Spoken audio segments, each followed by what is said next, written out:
Hello everyone, welcome to Sairam Sampatirao Education. My name is Sairam Sampatirao. Ela unnaru andaru. Finally, we are into the last phase of our TSPSC Group 1 mains examination. ఇంకా మన ఎగ్జామ్కి సుమారుగా 10 రోజులు మాత్రమే మిగిలి ఉంది. So ఈ సమయంలో మీరు ఎలాంటి స్ట్రాటజీ ఫాలో అవ్వాలి, ఏ ఏ విషయాల మీద ఫోకస్ చేయాలి, ఆన్సర్ రైటింగ్ మీద దృష్టి పెట్టాలా లేకపోతే రివిజన్ మీద దృష్టి పెట్టాలా, ఇలాంటి చాలా క్వశ్చన్స్ మీ మైండ్లో తిరుగుతూ ఉంటాయి. వాటన్నిటికీ నేను ఆన్సర్ చెప్పే ప్రయత్నం చేస్తాను. And trust me, this one video, the next 15 to 20 minutes, going to change the outcome of your mains answers. Me mains answers చూసి మీకే చాలా కాన్ఫిడెన్స్ వస్తుంది, అందులో సందేహమే లేదు. This is the one system, this is the one strategy that I have been teaching, that I have been telling to lot many of my students, and this particular system has served their dream job, dream career to all my students. I know I am climbing a lot, but video చివరి వరకు చూస్తే మీకే అర్థమవుతుంది ఎంత ఎఫెక్టివ్గా, మీ critical అండర్స్టాండింగ్తోనే observe చేయండి ఎంత ఎఫెక్టివ్గా దిస్ పర్టికులర్ స్ట్రాటజీ మీకు ఉపయోగపడుతుందో. ఓకేనా? సో ఎట్ దిస్ జంక్చర్ మీరు ఫాలో అవ్వాల్సినటువంటి ఇంపార్టెంట్ సిస్టమ్ జాగ్రత్తగా గమనించండి. 20-80 formula. What do you mean by this 20-80 formula, sir? That is putting in your efforts on 20% of the things to get 80% results.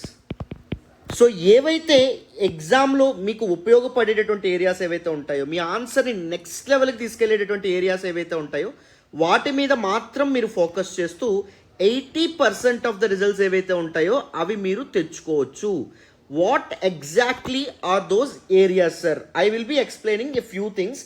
జాగ్రత్తగా attention pay చేసి వినండి. First important thing మీరు ప్రతిరోజు లేవగానే చేయాల్సినటువంటిది ఏంటి అంటే, go through a toppers copy. Sir toppers copy అంటున్నారు, who exactly is this topper? Yes, your guess work is correct.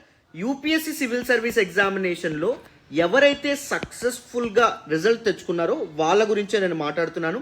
కానీ యూపీఎస్సీ సివిల్ సర్వీస్ ఎగ్జామినేషన్లో ఫస్ట్ ర్యాంక్ తెచ్చుకున్నటువంటి వ్యక్తుల గురించి నేను చెప్పట్లేదు. నేను ఎవరి గురించి మాట్లాడుతున్నానంటే, మెయిన్స్ ఎగ్జామ్లో మాత్రమే ఎవరైతే టాప్ స్కోర్ చేస్తారో వాళ్ళ యొక్క కాపీస్ ఏవైతే ఉంటాయో వాటిని చూసే ప్రయత్నం చేయండి. ప్రతిరోజు ఒక 30 minutes, 15 to 30 minutes వాళ్ళ యొక్క కాపీస్ ఏవైతే ఉంటాయో just go through them. For example 2023 UPSC CSE mains topper ఎవరైతే ఉంటారో, who scored maximum marks in their mains examination, వాళ్ళ యొక్క నేమ్ తీసుకోండి, వాళ్ళ యొక్క టాపర్స్ కాపీ అని చెప్పి గూగుల్లో సెర్చ్ చేస్తే మీకు తప్పకుండా bunch of institutions test series రాసిన కాపీస్ దొరుకుతాయి. ఆ కాపీస్ ఏవైతే ఉంటాయో just go through them. And even 2022 as well, 2021 as well, post 2020 నుంచి 2023 వరకు మెయిన్స్లో ఎవరైతే టాప్ స్కోర్ చేశారో వాళ్ళ యొక్క పేపర్స్ ఏవైతే ఉంటాయో అవి చూడండి. సార్ చూసి ఏం చేయమంటారు? Just copy from them.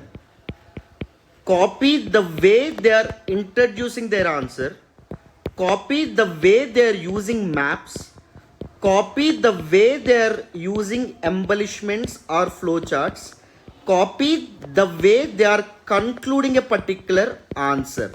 Always go with your rationality. Substantiate this with your critical thinking. మీ కన్క్లూజన్లో ఇంకా బెటర్గా కన్క్లూజన్ ఈ విధంగా రాస్తే బాగుంటుంది అనిపించవచ్చు. Just incorporate them. మీ గట్ ఫీలింగ్ ఏదైతే చెప్తుందో అదే చేయండి. But let me tell you this, every single day just 20 to 30 minutes మీరు టాపర్స్ కాపీస్ని చూడడం వల్ల, టాపర్స్ కాపీస్ నుంచి జనరలైజేషన్స్ డిరైవ్ చేయడం వల్ల, the way you write answers తెలియకుండా మీ సబ్ కాన్షియస్ మైండ్లో వాళ్ళకి ఇన్ఫ్లుయెన్స్ అనేటటువంటిది పడుతుంది. సార్ కాపీయింగ్ అనెథికల్ ఇవన్నీ అనొచ్చు, but everything is fair in love and war అమ్మా. You are in the middle of a war. మీరు ఒక యుద్ధం చేయబోతున్నారు, దానిలో ఏదైనా సరైనదే. No, end of the day మన కాన్స్టిట్యూషన్ కూడా, మన రాజ్యాంగం కూడా వేరియస్ అదర్ కాన్స్టిట్యూషన్లో బెస్ట్ ప్రాక్టీసెస్ ఏవైతే ఉంటాయో వాటిని ఇన్స్పిరేషన్గా తీసుకోవడం అనేది జరిగింది. రైట్? చిన్నప్పటి నుంచి మనం వేరే వాళ్ళని, మన పెద్దవాళ్ళని కానీ లేకపోతే మనం ఎవరినైతే బెటర్ పీపుల్ అనుకుంటామో వాళ్ళని అనుకరిస్తూనే మనం పెరగడం అనేటటువంటిది జరుగుతుంది. అవునా? There is nothing wrong in copying everything, but just focus on this one golden rule. Go through right after you wake up, go through one toppers copy a day, all the copies, GS1, GS2, GS3. ఓకేనా? Done. First thing మీకు అర్థమైందని అనుకుంటున్నాను. And the second important thing మీరు దేని మీద focus చేయాలి అంటే, that is your mental health. Mental wellbeing is very very important. So mental health ఎప్పుడు పాడవుతుంది అంటే ఎప్పుడైతే కంపారిజన్ ఉంటుందో అప్పుడు పోతుంది. నాకంటే పలానా student, of course since you are writing a competitive examination కాబట్టి ఇట్స్ ఆల్ అబౌట్ కాంపిటీషన్ కాబట్టి నాకంటే వేరే వాళ్ళు ఎలా రాస్తున్నారో, లేకపోతే వేరే వాళ్ళ ఇండక్షన్స్ ఎంత బాగా రాస్తున్నారో, లేకపోతే వాళ్ళ ప్రాక్టీస్ స్టాండర్డ్స్ అనేటటువంటి ఏ విధంగా ఉన్నాయో వేరే వాళ్ళ గురించి మీరు ఆలోచించొద్దు. Trust me, every single day నాకు 50కి పైగా కాల్స్ వస్తాయి. యూపీఎస్సీ మెయిన్స్ రీసెంట్గా జరిగింది కదా, ఆ సమయంలో అయితే ఇంకా 100+, 120, 150 కాల్స్ కూడా నేను తీసుకున్నాను. ఎందుకంటే I teach 2 in demand optionals, that is anthropology and sociology. I teach ethics as well. So always పీపుల్కి ఫోమో ఉంటుంది కదా, ఫియర్ ఆఫ్ మిస్సింగ్ అవుట్, వేరే వాళ్ళు ఏం చేస్తున్నారు, మనం ఏం చేయకూడదు, సో పేపర్ ఎలా వస్తే ఏంటి పరిస్థితి, చాలామంది కాల్ చేస్తూనే ఉంటారు. వేరే వాళ్ళతో కంపేర్ చేయొద్దు. నాకు కాల్ చేసిన ప్రతి ఒక్కరూ సేమ్ కైండ్ ఆఫ్ డౌట్స్ అడుగుతారు. Same kind of doubts, same kind of క్వైరీస్తో ముందుకు వస్తున్నారంటే సేమ్ కైండ్ ఆఫ్ మెంటల్ స్టేట్లో అందరూ ఉన్నారని చెప్పి అర్థం, అందరూ ఒకే రకంగా ఆలోచిస్తున్నారని చెప్పి అర్థం. ఓకేనా? సో అదొక్కటి మాత్రం గుర్తుపెట్టుకోండి. And stay away from social media, stay away from things that you cannot control or you cannot influence. మీ చేతుల్లో లేనటువంటి విషయాలు ఏవైతే ఉంటాయో వాటి గురించి పట్టించుకోవద్దు. కోర్టు కేసులు మీరు ఇన్ఫ్లుయెన్స్ చేయలేరు, టీఎస్పీఎస్సీ డెసిషన్స్ని మీరు ఇన్ఫ్లుయెన్స్ చేయలేరు, గవర్నమెంట్ తీసుకునే డెసిషన్స్ని మీరు ఇన్ఫ్లుయెన్స్ చేయలేరు. మీ చేతుల్లో ఉన్నదంతా మీ ప్రిపరేషన్ మాత్రమే. ప్రిపరేషన్ మీద మాత్రమే ఫోకస్ చేయండి. That will give you better outcomes. ఓకేనా? So you can stay away from this unnecessary things. ఓకేనా? అదొక్కటి మాత్రం గుర్తుపెట్టుకోండి. ఎమోషనల్ డ్రైన్ అయ్యారా, అది మీ ఆల్ ఆస్పెక్ట్స్ మీద, హెల్త్ మీద, ఫిజికల్ హెల్త్ మీద ఇంపాక్ట్ చూపిస్తుంది, మీ కాగ్నిటివ్ ఎబిలిటీస్ మీద ఇంపాక్ట్ చూపించడం అనేది జరుగుతుంది, బెటర్ డెసిషన్స్ తీసుకోవడం మీద ఇంపాక్ట్ చూపించడం అనేది జరుగుతుంది. So mental well being is necessary. అదొక్కటి మాత్రం గుర్తుపెట్టుకోండి. అండ్ థర్డ్ ఇంపార్టెంట్ థింగ్, మీరు దేని మీద ఆలోచించాలి అంటే, హై స్కోర్ ఈల్డింగ్ ఏరియాస్ అనేటటువంటివి ఉంటాయి. అంటే మీకు ఎక్కువ స్కోర్ తీసుకొచ్చేటటువంటి ఏరియాస్ అవేంటో నేను చెప్తాను, ఏవి మీరు ఈ సమయంలో చేయాలో చెప్తాను. అండ్ ఎక్కువ మంది చేసేటటువంటి ఇంకొక మిస్టేక్ ఏంటి అంటే, ఇప్పటి వరకు ఆన్సర్ రైటింగ్ చేయలేదు కాబట్టి ఇప్పుడు ఆన్సర్ రైటింగ్ టకటక చేస్తూ ఉంటారు, విపరీతమైన ఫుల్ అండ్ టెస్ట్ అనేటటువంటివి రాస్తూ ఉంటారు. మీరు అవి చేయకూడదు. ఓకేనా? ఎప్పుడైనా గుర్తుపెట్టుకోండి, మీ మార్క్స్ని ఎన్హాన్స్ చేసేటటువంటి ఏరియాస్, ఎన్హాన్స్ చేసేటటువంటి ఆస్పెక్ట్స్ మీద మాత్రమే మీరు ఇప్పుడు ఫోకస్ చేయాలి. సరే, ఇప్పటి వరకు నేను కంప్లీట్గా ఆన్సర్ రైటింగ్ ఇగ్నోర్ చేసేసాను, కంప్లీట్గా కంటెంట్ బిల్డింగ్ మీద ఫోకస్ చేశాను, ఇప్పుడు నన్ను ఏం చేయమంటారు? జస్ట్ 1 అవర్ మాత్రం ఆన్సర్ రైటింగ్ ప్రాక్టీస్ చేయండి. జస్ట్ 5 క్వశ్చన్స్ మాత్రం రోజుకు ప్రాక్టీస్ చేస్తే సరిపోతుంది. మిగిలినవన్నీ మీ ఇంట్రడక్షన్స్ బెటర్ ఎలా చేయొచ్చు, మీ కన్క్లూజన్స్ ఎలా బెటర్ చేయొచ్చు, వాటి మీద ఫోకస్ చేసే ప్రయత్నం చేయండి అమ్మ. ఓకేనా? మల్టిపుల్ టైమ్స్ చెప్తున్నాను. సో స్కోర్ ఈల్డింగ్ ఏరియాస్ అంటే ఏంటి? First and foremost important thing, you need to focus on data from Telangana socio economic outlook, data from various indices, data from various other credible sources. So data మీద focus చేయాలి. ఎందుకంటే ఇంట్రడక్షన్లో you need to start your answer with numbers. మనం చిన్నప్పుడు చాలా స్కూల్లో నేర్చుకున్నాం, isn't it? So ఒక క్రౌడ్లో ఎవరైతే డిఫరెన్షియేట్ అవుతారో వాళ్ళని మనం అడ్రస్ చేస్తాం, వాళ్ళని మనం ఈజీగా ఐడెంటిఫై చేస్తాం. సో మీ ఆన్సర్ అనేటటువంటిది it will be loaded with crowd of words. ఆ క్రౌడ్ ఆఫ్ వర్డ్స్లో నెంబర్ కనిపించింది అనుకోండి, ఎగ్జామినర్ అటెన్షన్ ఏదైతే ఉందో అది గ్రాప్ చేయగలుగుతారు మీరు. ఓకేనా? So focus on this particular data మీద ఎక్కువగా ఫోకస్ చేసే ప్రయత్నం చేయండి. అండ్ దాంతోపాటు second important thing, maps. You shouldn't be underestimating maps అమ్మ. So for example iron ores in India, so దాని ఒక మ్యాప్ ద్వారా రిప్రజెంట్ చేయొచ్చు. లేకపోతే for example the extent of Indus valley civilisation ఏదైతే ఉందో దాన్ని రిప్రజెంట్ చేస్తూ ఒక మ్యాప్ ఏదైతే ఉందో దాన్ని గీయొచ్చు. For example distinctiveness of Telangana in the erstwhile Hyderabad princely state map ఏదైతే ఉందో అది గీసి తెలంగాణ ఏదైతే ఉందో దాని రీజియన్ని సెపరేట్గా మార్క్ చేయొచ్చు. మ్యాప్స్ అనేటటువంటి మీకు extra point for mark add చేస్తాయి తప్ప ఎప్పుడు అన్నెసరీగా ఈ మ్యాప్ వేసాడే అనేటటువంటి భావన ఏదైతే ఉందో తీసుకురావు. ఎప్పుడైనా ఎంబలిష్మెంట్స్ అలాంటి ఫీలింగ్ని తీసుకొస్తాయి. ఫర్ ఎగ్జాంపుల్ అన్నెసరీగా ఎంబలిష్మెంట్స్ ఫోర్స్ఫుల్గా వేయడం అనేటువంటిది జరిగింది అని చెప్పి అనుకుంటారు తప్ప, మీరు మ్యాప్స్ వేసినప్పుడు అఫ్కోర్స్ రిలవెంట్గా మ్యాప్ అనేటటువంటిది ఒకటి వేసినప్పుడు ఈ మ్యాప్ అన్నెసరీ అని చెప్పి ఎప్పుడు ఏ అవాల్యుయేటర్ మీకు చెప్పుండడు. అవునా? అదొక్కటి మాత్రం గుర్తుపెట్టుకోండి. And the third important thing ఏంటంటే, important current affairs. Last 12 months, గత సంవత్సరంలో కరెంట్ అఫైర్స్ టాపిక్స్ కరెక్ట్గా లెక్క పెడితే ఒక 50 మోస్ట్ ఇంపార్టెంట్ ఉంటాయి, సో ఆబ్వియస్ ఉంటాయి. వీటి మీద తప్పకుండా క్వశ్చన్ వచ్చే అవకాశం ఉంటుంది అని మీకు తెలుస్తుంది.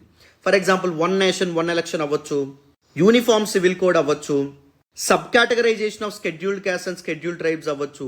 వీటి మీద తప్పకుండా ఎక్స్ప్లిసిట్గా మనకు క్వశ్చన్స్ వచ్చే అవకాశం అనేటటువంటిది ఉంటుంది. కాబట్టి దోస్ కరెంట్ అఫైర్స్ టాపిక్స్ ఏవైతే ఉంటాయో వాటి మీద థరోగా స్టడీ చేసే ప్రయత్నం చేయండి. ఒక ప్రిసైజ్ నోట్స్ ఏదైతే ఉందో, క్రిస్ప్ నోట్స్ ఏదైతే ఉందో దాన్ని తయారు చేసుకోవడం పెట్టుకోండి.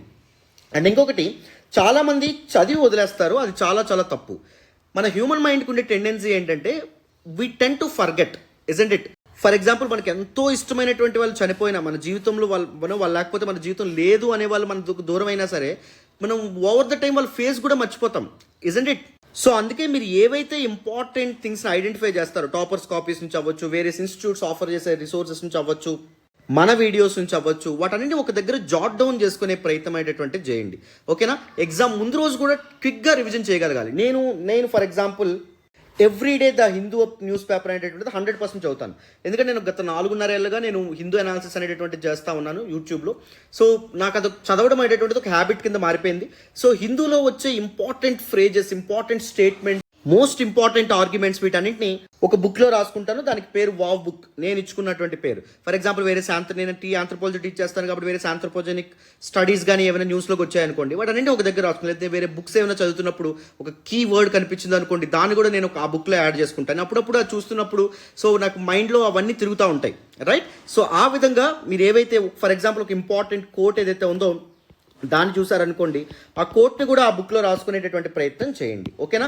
సో డేటా కానీ, మ్యాప్స్ కానీ, important current affairs topics, quotations ఏవైతే ఉంటాయి, కొటేషన్స్, సస్టైనబుల్ డెవలప్మెంట్ గోల్స్ ఏవైతే ఉంటాయి, almost all the sustainable development goals మీద మీకు పూర్తి అవగాహన ఉండాలి. అండ్ దాంతోపాటు ఇంపార్టెంట్ కమిటీస్, ఈ కమిటీస్ ఏవైతే ఉంటాయో వాటిని కరెక్ట్గా కేటగరైజ్ చేసుకోండి. For example, polity and governance సంబంధించిన కమిటీ, సోషల్ జస్టిస్ సంబంధించిన కమిటీస్, ఎన్విరాన్మెంట్కి సంబంధించినటువంటి కమిటీస్, అలా డిఫరెన్షియేట్ చేసుకొని కాన్షియస్గా క్వశ్చన్ చూడగానే ఆ క్వశ్చన్ ఏ టాపిక్కి సంబంధించింది మీకు అర్థమవుతుంది.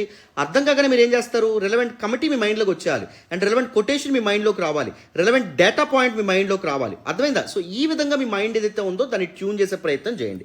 అండ్ దాంతోపాటు నేను రీసెంట్గా మన టెలిగ్రామ్ ఛానల్లో కూడా నేను బ్లాగ్స్ పెడతా ఉంటాను, అందులో కూడా చెప్పడం అనేది జరిగింది, relevant judicial doctrines as well.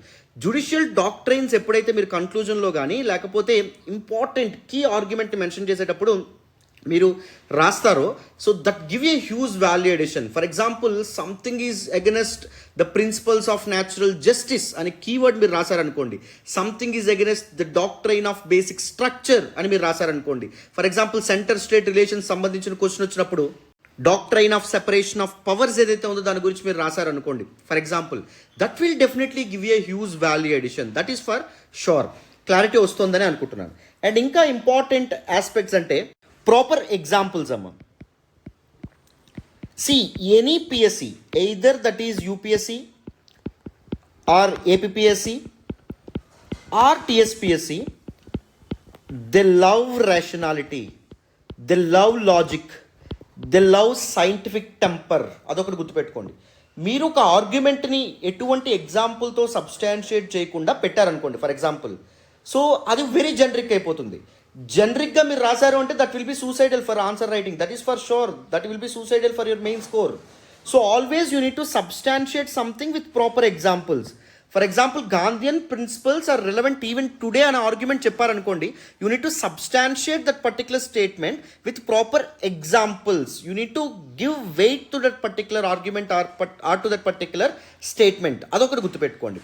So examples ఏవైతే ఉంటాయో, ముఖ్యంగా most important things. For example, you can definitely expect a question on sustainable development, you can definitely expect a question on ethical considerations of artificial intelligence, you can definitely expect a question on Mahatma Gandhi or doctor B R Ambedkar, isn't it? So proper examples ఏవైతే ఉంటాయో వాటిని మీ చేతిలో పెట్టుకోవడం very very very very important. And దాంతోపాటుగా మీరు focus చేయాల్సిన ఇంకొక ఇంపార్టెంట్ థింగ్, రిలవెంట్ కీవర్డ్స్ అమ్మ. సో మీకు గవర్నమెంట్ను ప్రచారం చేస్తున్నటువంటి వేరియస్ కీవర్డ్స్ అవ్వచ్చు. For example, Viksit Bharat is a very important keyword. Doubling farmers income is a very important keyword. $5 trillion economy is a very important keyword.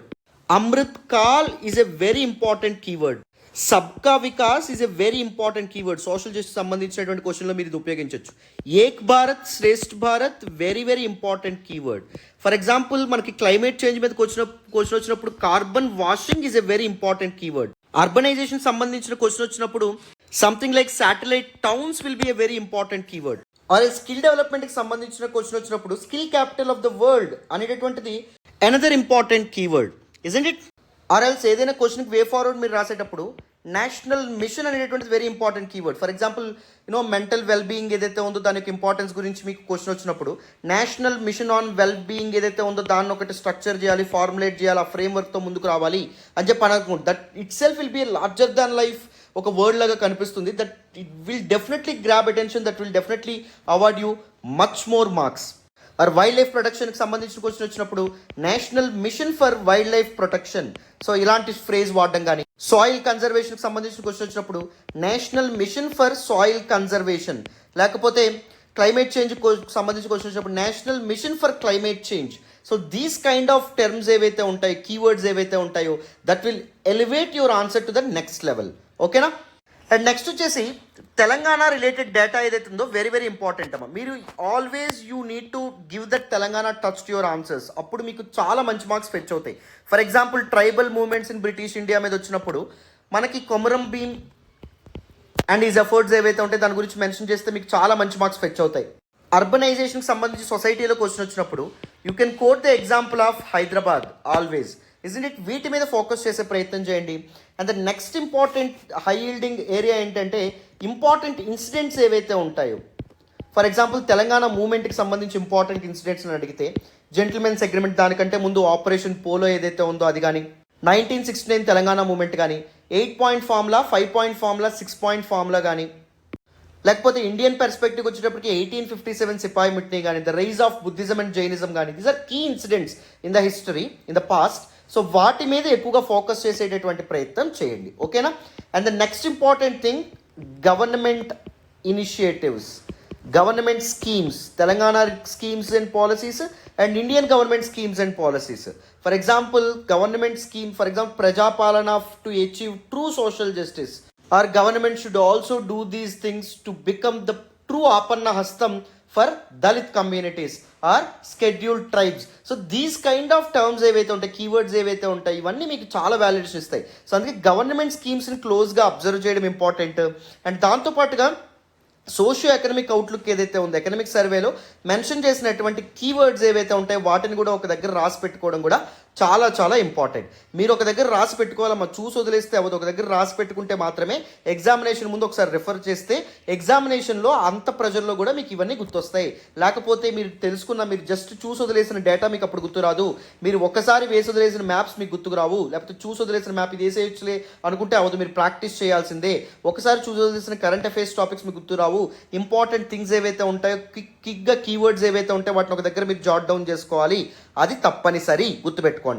End of the day, it is all about the impression management or perception management, how you are managing the impression of the examiner on your mains answer. Me mains ఆన్సర్ని చూసి అవతల వ్యక్తి ఏ విధంగా అనుకోవాలి, ఏ విధంగా మీ mains ఆన్సర్ని అర్థం చేసుకోవాలి. You always need to be in the drivers position.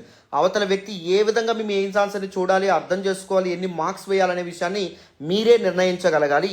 మీరు నిర్ణయించగలగాలి అంటే you need to get in to the mind of the examiner, what the examiner expect from an answer. So అది మీకు పర్ఫెక్ట్గా తెలియాలి.